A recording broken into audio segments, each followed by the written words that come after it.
Bienvenue 7h42, Culture et Bon Plan, votre rubrique de l'été dans Europe 1 Matin, lecture et voyage avec Vanessa Zaza et Nicolas Caro. Bonjour à tous les deux. Nicolas, bonjour, d'abord un livre pour commencer. Vous nous proposez ce matin un livre présenté par Hervé Letellier. Ça s'appelle Contes liquides aux éditions de l'Arbalète, signé d'un certain Jaime Montestrella, un Portugais. Il y a une préface d'Hervé Letellier, le prix Goncourt, qui nous explique qu'il a découvert Jaime Montestrella, mort en 1975.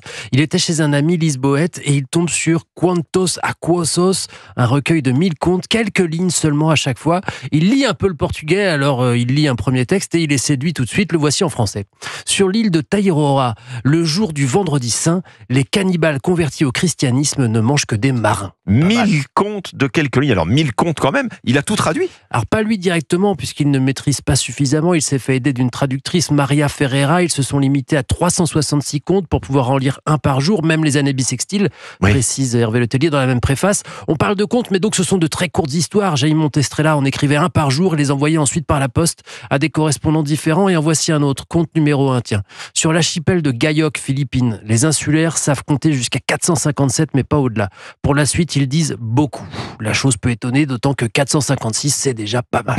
Ou alors, sur les berges du fleuve à Tito-Popo, Brésil, vit la tribu des Tito-Uop. Les Tito-Uop sont végétariens, mais ils font une exception à leur régime pour la viande des piranhas pêchés dans des filets tendus lors de la joyeuse cérémonie dite du recyclage des anciens, à l'occasion de laquelle les plus âgés du village prennent leur dernier bain. On en connaît un peu plus au sujet de l'auteur. Je dirais, est-ce qu'il a vraiment existé ? Oui, on sait, selon Hervé Letellier, qu'on ne sait pas grand-chose. Ouais. Il serait né en 1925 à Lisbonne. Il aurait été torturé sous le régime de Salazar, se serait exilé au Brésil, puis en France, à Paris. Il est aussi possible que Hervé Letellier soit lui-même l'auteur de quelques-uns de ses contes. On ne sait pas, on s'en doute un tout petit peu. Bon, voilà, le mystère subsiste. Conte liquide, Hervé Letellier, c'est aux éditions de l'Arbalète et c'est illustré par Kilofer. Merci Nicolas. Vanessa, tous les jours dans Europe 1 Matin, vous nous proposez, vous, une destination coup de cœur. Alors ce matin, vous nous emmenez en Bretagne, dans le Finistère Sud. C'est chez vous, ça ? Exactement, en pays bigoudin. Mais là, je vous emmène au Pouldu, du côté de Pont-Aven. Ah, les galettes de Pont-Aven. Mais voilà, oui. Grande révérence. Les galettes de Pont-Aven qu'on déguste, mais le film. Et le film aussi. Voilà. Le Pouldu qui a une nouvelle actualité donc cette année. On va rembobiner un peu le fil. Qui dit Pont-Aven dit Cité des Peintres, école de Pont-Aven avec en tête de file Paul Gauguin. Mais petite précision, ce n'est pas lui qui a découvert en fait Pont-Aven, c'est un peintre américain. Tiens donc. Oui, Henry Bacon, qui va poser lui son chevalet en 1864. Voilà, il tombe littéralement sous le charme de l'exotisme breton et il fait venir ses compatriotes américains. Et là, c'est vrai qu'ils vont trouver une vraie source d'inspiration avec tout ce qui fait la culture bretonne. Les costumes, les fest-noz, les pardons, les bretons, tout simplement, évidemment. Et ce n'est que 22 ans plus tard, en 1886, en fait, que Gauguin débarque et que tous les peintres français comme Sérusier vont le suivre.